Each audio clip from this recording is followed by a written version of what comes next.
Et si je te disais qu'un homme incapable de bouger a réussi à comprendre les secrets de l'univers? Oui, un homme prisonnier de son propre corps, mais avec un esprit plus puissant que n'importe qui sur Terre. À seulement 21 ans, les médecins lui donnent quelques années à vivre. Mais ce qu'il ne savait pas, c'est qu'il parlait à un futur génie. Cet homme, c'est Stephen Hawking.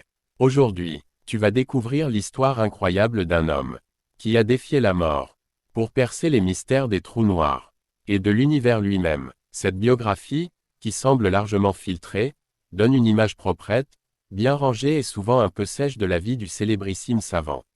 Voyages, mariages et anecdotes se succèdent, avec une foule de détails plus ou moins bien choisis et qui encombrent inutilement le récit, sans que le lecteur ait réellement accès à tout ce qui fait la richesse du passionnant travail d'un astrophysicien de ce renom.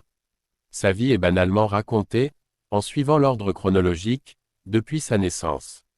Hawking dévoile quelques épisodes de son enfance et l'on découvre avec un certain amusement qu'il n'apprit à lire qu'à 8 ans, suite aux méthodes, non intrusives, en usage dans son école. L'enfant y était censé apprendre sans se rendre compte de rien. Hawking relate ensuite son passage à Oxford, où il tenta d'être entraîneur de l'équipe d'aviron et où il mena la vie oisive à la mode sur ce campus. Il ne travaillait guère plus d'1 heure par jour, car davantage était mal vu pour ses représentants de l'excellence. Puis, il retrace sa vie de doctorant à Cambridge, les débuts de sa maladie, ses mariages. Il explique comment il est devenu théoricien car, il n'y a qu'à écrire un article, seul ou avec 1 ou 2 collègues, pour se faire un nom. En 1982, il a l'idée incroyable d'écrire une brève histoire du temps, ouvrage de vulgarisation destiné principalement à payer les études de sa fille. Son projet atypique est d'en faire un best-seller en vente dans les aéroports. Un éditeur spécialisé dans le marché populaire le fera alors réécrire entièrement pour tenter de le rendre compréhensible par le lecteur profane. Chacun connaît le fantastique destin de cet ouvrage, les 10 millions d'exemplaires vendus, les traductions en 40 langues, témoignent d'un engouement absolument prodigieux, le lecteur étant même alléché par l'idée d'accéder à la pensée de Dieu, comme le prétend la dernière phrase du livre. L'autobiographie se poursuit avec la description de l'ambiance dans laquelle baigna Hawking. Il décrit l'effervescence de la communauté scientifique de l'époque autour de sujets phares comme le Big Bang. Il expose ensuite les résultats de ses recherches.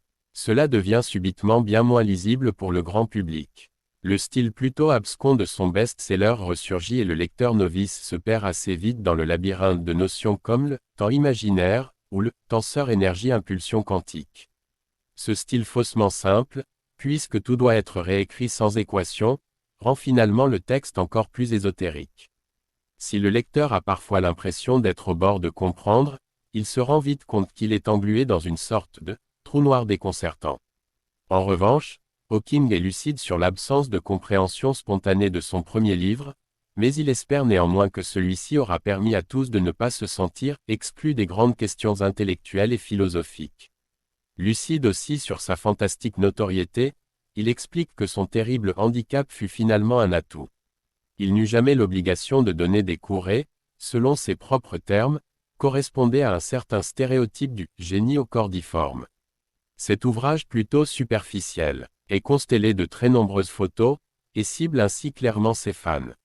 Ils pourront néanmoins finir par se lasser de découvrir Stephen bébé, Stephen à la plage, Stephen avec son train électrique, en voyage, avec sa première femme, sa deuxième, avec la reine d'Angleterre. Un ouvrage, donc, qui ne mérite qu'une brève lecture, les fans eux-mêmes risquent d'être un peu déçus par son inconsistance.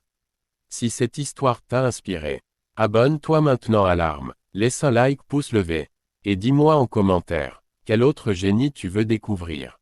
À très bientôt, pour une nouvelle histoire incroyable.